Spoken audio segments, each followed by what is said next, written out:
everyone, and welcome back to episode 3 of the Golden Conversations. I'm your host today, Tamisha Monk, and we have with us, go ahead and introduce yourself. You have your boy, Keontae Dabney. I am a sophomore. I am also a art major as well. Great. So I want to talk to you about, because I've noticed, you have grown a following on social media, different things of that nature, and you've gone around on campus to different events and you take pictures. You're a photographer, you do videography now as well. So what drew you to start pursuing both photography and videography as a visual arts major? Well, I'll probably say when I started shooting 4 years ago. When I got my hands on an actual camera, I was doing business shots, and it was just something to have on the side. I didn't really take nothing of it serious at the time, but my mentor back at home, Tops, he basically told me, he said, I have a good eye. He said, you should look more into it. He was like, and just see how it goes. And the more I took time with it, I took more pictures, the more I practiced with it, I said, I actually like this. And it got to a point where I really started to love it. So I continued to take pictures for 4 years. I started off with a Nikon. I eventually came here to UAPB, and I joined the yearbook team my freshman year, and that's when I first got my hands on a Canon. So that's why I was like, yeah, I think I'm gonna stick with this for a very long time. Okay.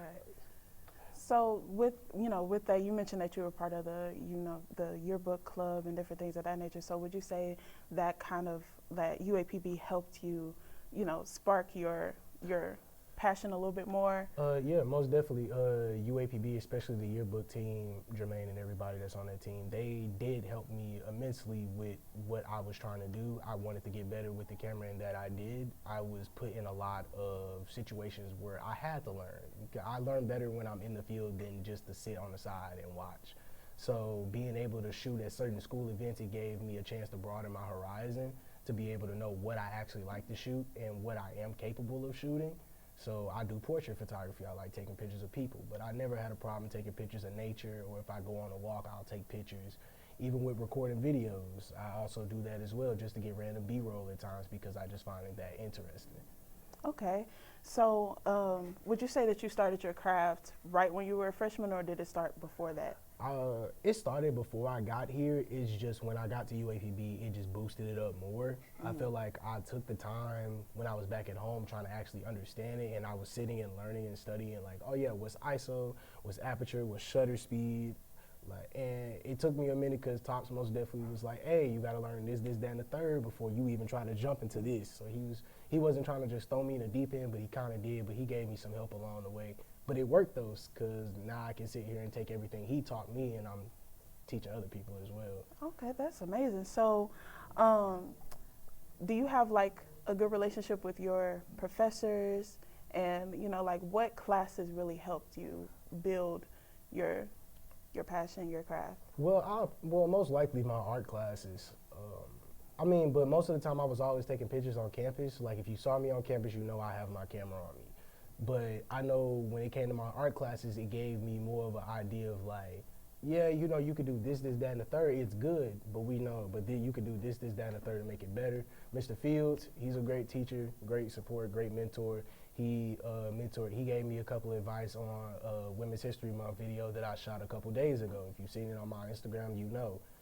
But he most definitely told me, he was like, you already working on color grading, you already know what you kind of got an idea for, just work on more of your videos, work on more of your stabling, and then just basically have your story set up. Don't always just and then get mics, because if you trying to shoot an interview and it's windy outside, you're not going to hear much. So got to get those mics.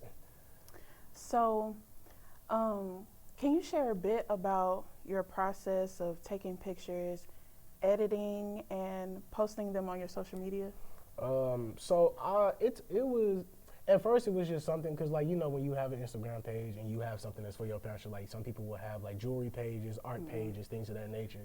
You're going to post on it because that's your craft and you want people to see your work.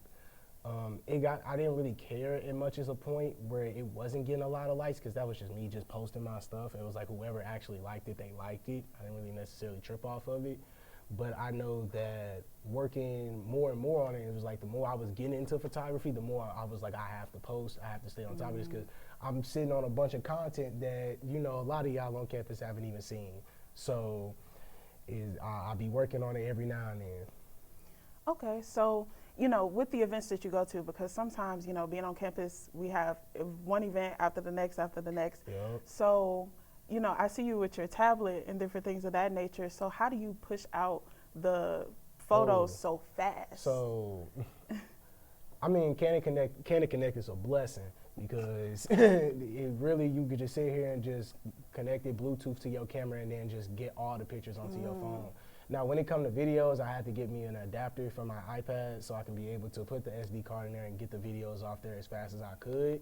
It did get to a point where, Apple storage do be trying to get somebody lacking, but it's okay, I had to work around it. Then when it came to editing, whatever quick videos you saw on my Instagram or saw on social media in general was something that I just did quickly on CapCut. So I know it's some slight, but it can always be better. That's why I'm still doing more of it.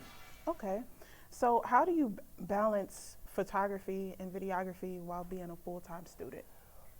I focus on my schoolwork more than I focus on I'll say that I've had my fair shares of ups and downs with it. Like I'll focus more on this, then I'll focus more on my schoolwork. I'm trying to, knowing that it's spring semester, so things are a lot more busier on the campus and classes are a lot harder.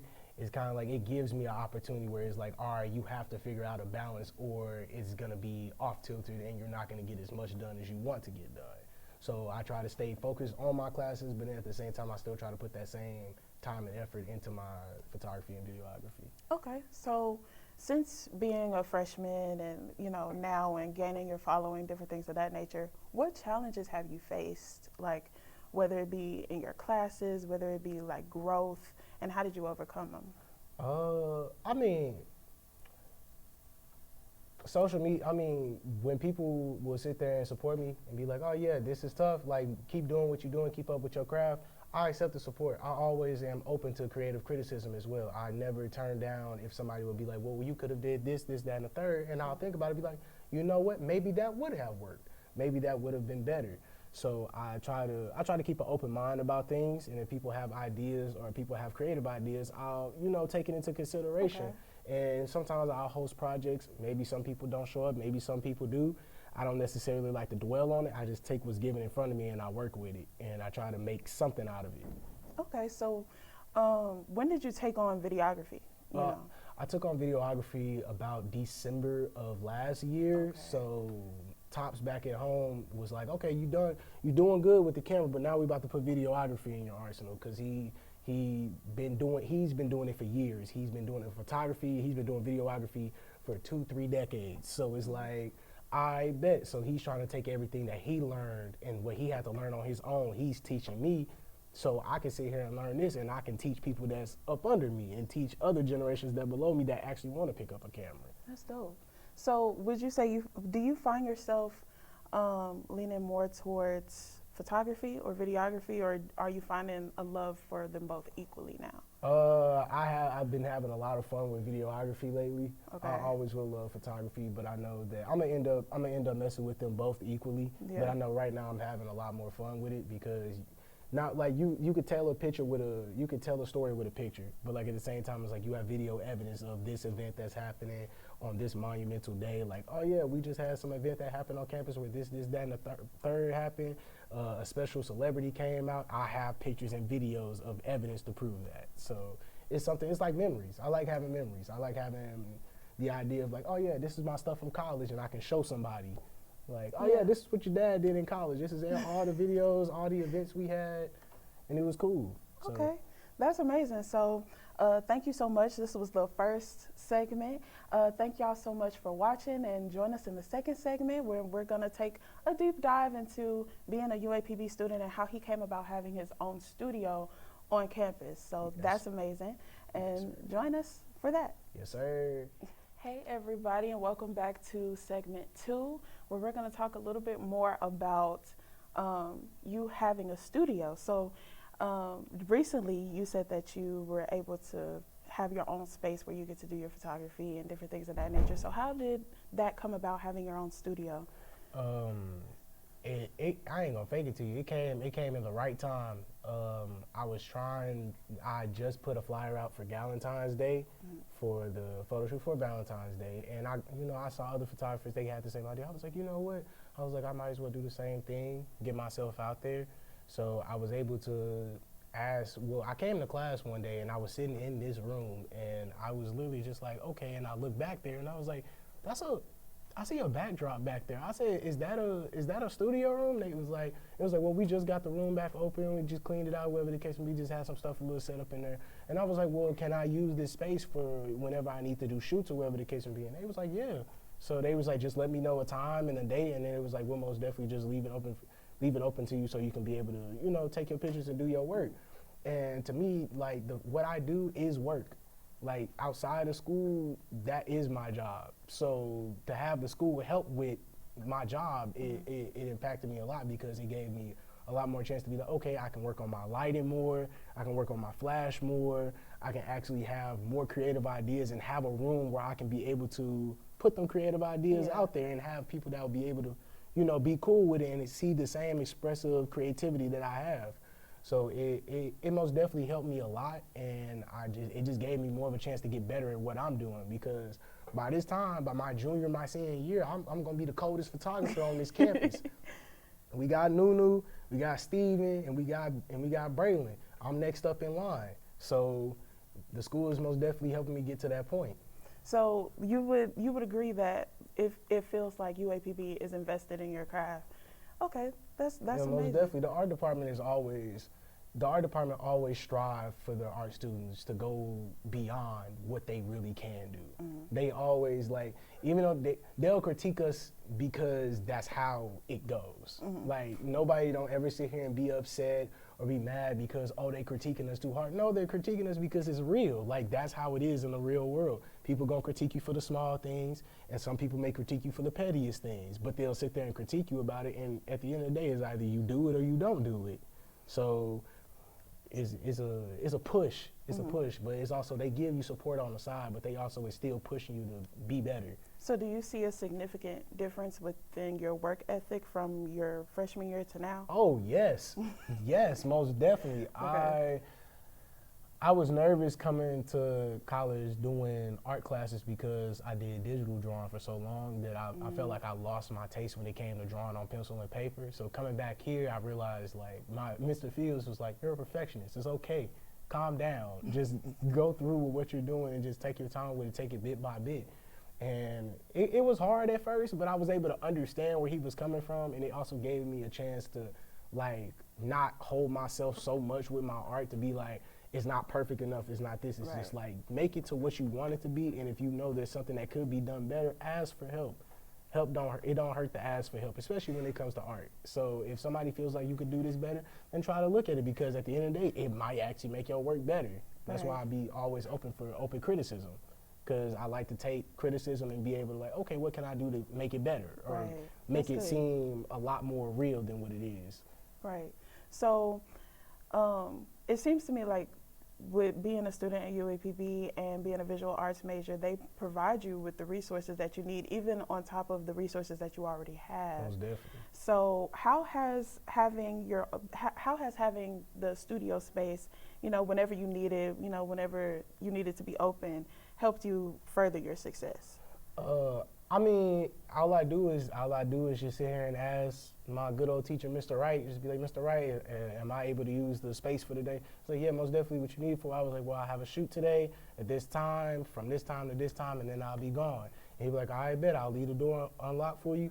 I'll go in there, I'll do my job, I'll take pictures, and then once I get done editing, I'll show them to my teachers. Like, I always have something to show them when I get done editing videos, I get done editing pictures or posting pictures for specific events, I'll show them. Okay. And so that's me showing my artwork to them. Because at the end of the day, photography and videography is some form of art. True. Cinematography is a form of art. Filming, all that kind of stuff, media is a form of art. Right. So what are some specific technical skills or equipment that you found important while working in different areas? Videography, photography, you mentioned digital drawing. So For photography, a flash will save your life. A flash will save your life. Most definitely get yourself an external flash. That most definitely will save your life. If you do plan on going further down and you want to build a business like how I'm doing, most definitely invest into a strobe. It's going to be expensive, but it's going to be an investment because when you spend the money on it, you're going to be making that back double, triple. And I'll probably say for videography, get a gimbal. That's the best thing that ever happened to you in your life. If you want to have smooth butter footage, you get yourself a gimbal. I most definitely was saving up for one, and my mom's and my grandma gifted me one for my birthday, even though I told them, I was like, I'm literally want to get one for myself. They was like, no, we got you.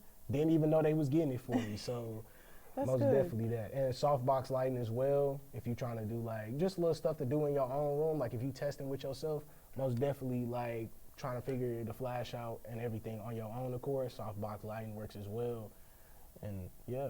That's good. The fact that you can like name all of those things really goes to show me how much studying and how much work you put into this. Most definitely. In what ways do you see your photography and videography evolving, even from what you know now? How do you see it evolving, you know, through the course of the rest of your college career? Oh, I'm going big.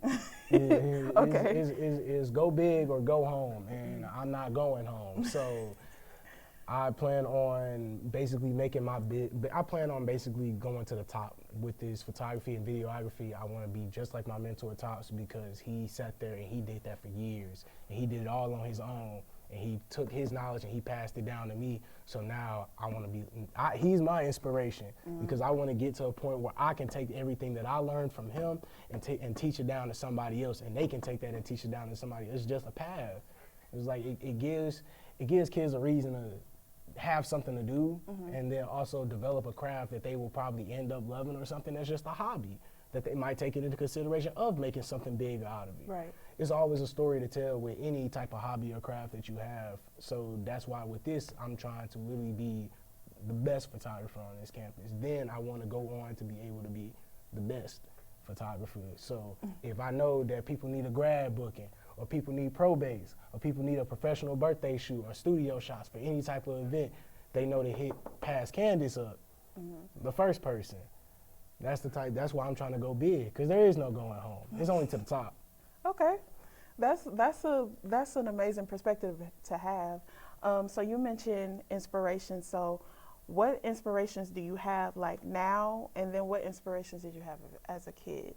I mean, as a kid, you always gonna dream a lot of dreams. Right. Like I thought I was gonna be an archaeologist because I watched Jurassic Park. Never happened.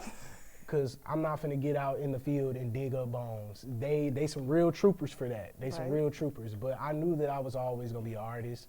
I started drawing in 4th grade, and I knew I wasn't dropping it no time soon. Even coming to college, my mom was always asking me, oh yeah, what's another major or minor you're gonna pick if it's not art? I was like, I don't know. All I know is art. So, so I basically just took the time and just figured out what I wanted to do, and then took a step forward into doing that. That's good. So you didn't give up your dream or anything of that nature. I stayed locked in on the one thing that I knew that I was good at. And then people was always telling me, like, you should make money off of it. You should do stories. You should also, and then even when I picked up the camera, people was like, you should start doing professional stuff. So I was like, all right, cool. Say no more. I'll do it because that's what I love to do. And it has definitely brought you far. Like, I've seen your transition working from as a freshman even to now, and it's just going to continue to grow. So, I'm happy for you. Thank you. Thank you so much for being on our podcast, and thank you for joining us and giving your insight as a UAPB student, different things of that nature. And thank y'all so much for watching. And, if ever again you want to be on the podcast, I know you're going to do some great things. Mom's the word. Say the word. So thank you so much for being with us on today. And make sure that y'all join us for the next one. Thank y'all so much for watching.